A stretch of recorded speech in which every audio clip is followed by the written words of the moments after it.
What is going on, everybody? Welcome back to Wrestling City, back with another reaction video. And today, we're going to be reacting to another video from What Culture Wrestling, and this one is titled The 10 Times WWE's Fake World Got Dangerously Real. So I thought this was a pretty funny way to title this, but I imagine it's either going to show botches or people that didn't care, didn't want to follow the script. Maybe they had some backstage beef, they got to get even somehow, or maybe even a receipt, or in other words, basically return the favor for something else the wrestler did in a previous match. So yeah, let's go ahead and find out these 10 times. Let's get it started. So let's change the word fake to predetermined straight away, although I get it, it works for a title. But listen, I can tell you firsthand that pro wrestling really hurts. That's what we're about to get into. Bret Hart has already talked about this, though, and how you are a super duper worker if you can enter a match and both of you leave without any marks on your body. I guess that memo didn't get to everyone. Maybe some people are just crazy. Let's go. Number 10, Brock Lesnar ruins Randy Orton's day the hard way. So we all remember this, and it is one of the maddest things that WWE has ever done. And it happened at Hot WrestleMania, aka SummerSlam. Happening all the way back in 2016 when WWE still wanted to be PG, I suppose an individual came up with the idea that Randy should end this match bleeding, but we can't use blades anymore, which of course was the old way, when someone must have gone, well, Lesnar, he's a real fighter, why doesn't he just use his elbow? I know, I shouldn't have slapped my hand. Now look, I totally admit that neither of these options are all of that grand, but seeing Brock Lesnar just wail on Randy Orton's head to the point all this blood came out of his damn skull. It was that bad blood too, the stuff that's really thick. It made me feel oogly boogly. The justification for all this too is that Brock can do it safely. And if you believe that, please come to my hairdresser, or I'll cut your hair with a chainsaw. Of course, all. Yeah, so, I mean, on one hand, I could understand, like, first, just looking at that from an outsider's view, you know, he bust him open the hard way. So they planned for that to be with his elbows to cut Randy Orton open. A former UFC heavyweight champion is going to just beat the shit out of Randy Orton at SummerSlam. But from a wrestling perspective, that if y'all, I don't want to go back to the visual because I don't want to have issues with the depiction because it was very graphic, and man, it's just, it created that visual, that shock factor that makes you go, wow, Lesnar is truly a beast. So it did what it was supposed to do, man. I get it. Got concussed from this, and Chris Jericho was freaking out backstage. None of the other wrestlers had been clued in. So as far as he was concerned, Brock Lesnar had got into business for himself. I can understand this, because in what world would anyone think this was a good idea? It's also so dangerous, there must have been a risk that Orton's career could have ended. And maybe that's hyperbole from me. That's hyperbole. I went back and watched this for this video. It is absolutely disgusting. Number 9, stop the damn match. Jim Ross's call from the 1998 King of the Ring will go down in history, and I tell you why it resonates so much. Because good old JR meant it. I think everybody has seen the highlights by this stage, and yes, we still talk about Fall 1, which I totally get. Mick Foley got thrown off the top of that big old cage and landed through Alan the announce tape. I don't get how he's still walking. The second fall is most definitely worse though, because one, neither Mick Foley or The Undertaker thought the cage was gonna give way, and two, Foley lands right on his head basically, when a chair also comes and thwacks him right in the skull. And even the real life Mark Calloway has talked about this. He thought Mankind was dead. After the fact too, Mick also admitted when he pitched his idea to Vince McMahon, Vince was like, well, have you been up there to see how high it is? And Foley had gone, of course I have. You can see, look at when they're walking on it. Like, I have heard Mick talk about this, you know, just his experience in this match. And he said when he was walking on it, you could, okay, let me, with the mouse. If you see what I'm pointing at right there, they were all held up together with these like little ties. And he said that when they were walking across it, you could see them slowly give out one by one. And that's what they're walking and doing moves on. He hit the choke slam onto one of those. Can you imagine how scary that must have been? And that was his second bump after they thought he died on the first one. He still had one more to go. And he had more spots after that. Crazy, man. Fine. I mean, he hadn't do this. And then when he did stand up there, he thought, well, it's not the best idea I've ever come up with. but it's too darn late. So you do have to give all the respect in the world to Foley, because just doing this takes absolutely massive cojones. Yeah. At the same time, I think as wrestling fans, we need to somehow get to a place where if you do climb somewhere high, you'll have to go, look, I've made a terrible mistake here, and then you go back down to the ground.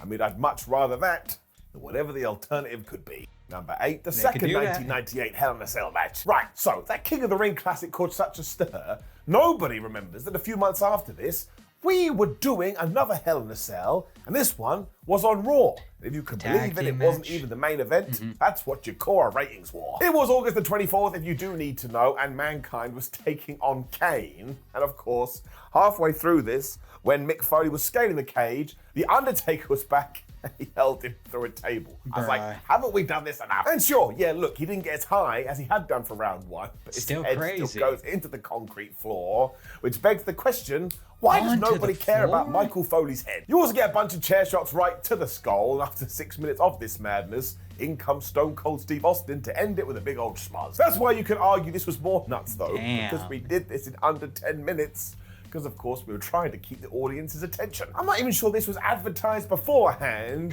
So, yeah, next time you're talking about the craziness of wrestling, put this in your pocket. 7 the Brawl for All. Stupid. So damn stupid. And yes, every time I do talk about this, I have to say the same old thing because it's important.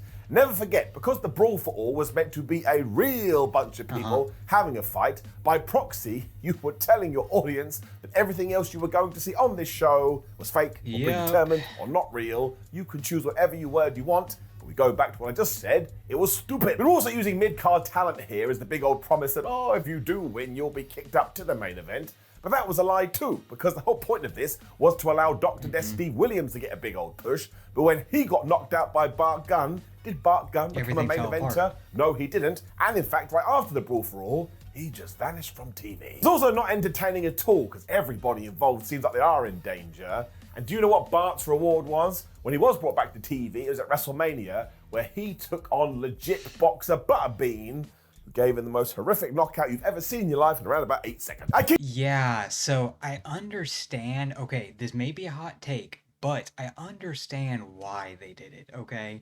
So it's stupid, don't get me wrong. I'm not at all defending this decision to do this, but I think it's the similar sense to like the 24/7 title or the hardcore title, where you just get in the middle of the card this like, what am I trying to say? This crazy moment that makes the fans tune in and be like, what am I watching right now? We're watching people like legitimately box in the middle of WWE, like in the middle of a Raw. So I get why Vince Russo thought it was maybe a good idea, but bro, no. This just was not it. And when Steve Williams, it was apparently designed for him to win this entire thing. I mean, when the person you have, designed this entire thing for loses, everything's gonna fall apart after. I mean, it doesn't surprise me. Kid you not even, we do go back to the idea of danger. This could have killed Bart Gunn. Because again, say whatever you want about the Bean of Butter, he was still a damn pro. The absolute irony of all of this is that when Butterbean first got the call, he thought they wanted him to be involved in a worked match, and he was totally down for this, meaning Bart Gunn could have won. Let's never talk about it again until the next video that I do when I talk about it. What an idiot. Number 6, the 1999 Royal Rumble. We've already talked about unprotected chair shots to the head and how much we do know in 2024. Brutal. And I guess if you wanted a window into the past when it was really bad, you go to this pay-per-view. It is a story that has done the rounds today, but both Mankind and The Rock agreed. Wouldn't it be a great old sight if Mick Foley's hands were handcuffed behind his back when Dwayne Johnson just repeatedly smacked him right in the skull with that weapon? Look, I suppose it did get an emotional response, but we went way too far. So what was meant to be 4 or 5 soon turned into 11 or 12, and the absolute worst part is that Foley's family was in the damn crowd. His family and all this was caught on camera for the Beyond the Mat documentary, so you can see it, and I tell you this, it does not make for pleasant viewing. And sure, yes, people like to mention how this actually did turn The Rock into a killer, but I think there are other ways to do it, because again, wrestling is predetermined, and the safety of everybody involved Mick is crazy, 5, bro. Dumb fun. So for a while there, the WWE did indeed introduce a brand new match type, which was a Symphony of Destruction fight. I can't even say that word. Symphony. It was just a hardcore bout with instruments because they had Elias on the roster.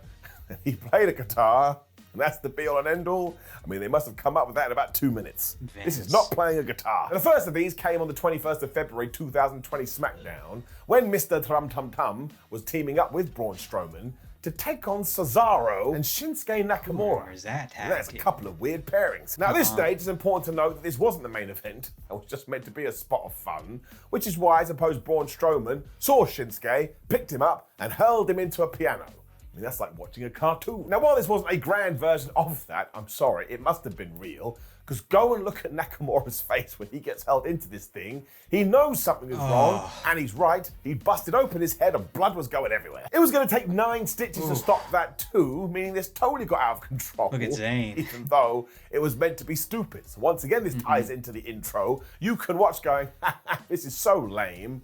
People are still putting their damn lives on the line. Now, before the end of WrestleMania 19. So this one was just totally out of control. Because even though Brock Lesnar versus Kurt Angle was the main event for the WWE title, Kurt should have been nowhere near the ring, because he had been told by a doctor, yeah, Mr. Angle, your neck is really bad, and if you fall on it badly, it could go again. I don't know, maybe you'll die. At that stage, the whole thing should have been changed, but it wasn't. It was the same for Brock as well, and we all know this one because we got to the ending of this match, and to try and cause that oh my gosh moment at WrestleMania, he climbed to the top rope and he tried to do a shooting star. It's crazy, man, when you think about that. Kurt Angle wrestled in the main event of a WrestleMania with a broken freaking neck. When he says that, he is not exaggerating, not pretending, not just, it's not some sort of gimmick. He wrestled this match while his neck was broken, and apparently if he took the wrong spot, he could have been paralyzed or killed.